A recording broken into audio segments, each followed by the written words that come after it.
Qadınlar sosial mediada 1-0 öndə başlayırlar. Çünki beyin vizual siqnallara sürətlə reaksiya verir. Xarici görünüş saniyənin 1/1000 qədər zamanda diqqəti tutur. Kişilər gözəlliyə instinktiv reaksiya verirlər. Ona görə də vizual cazibəsi yüksək olanlar daha tez scroll stop yaradırlar. Sosial media platformaları istifadəçinin mümkün qədər uzun saxlayan kontenti önə çıxardır. Yəni başlanğıcda diqqət qazanmaq qadınlar üçün daha asandır. Amma diqqəti çəkmək kifayət deyil.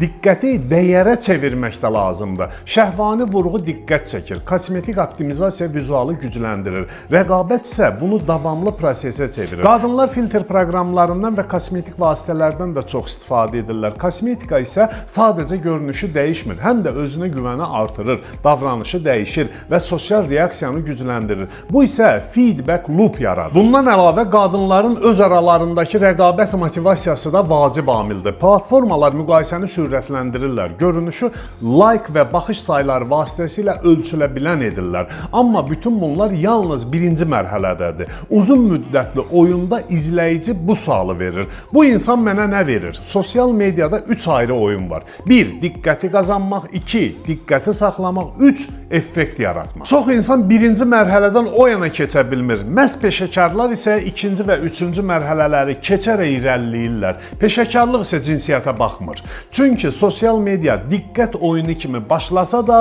uğur qazananlar həmişə dəyər oyununu quranlar olur. Fikirləriniz çox dəyərlidir.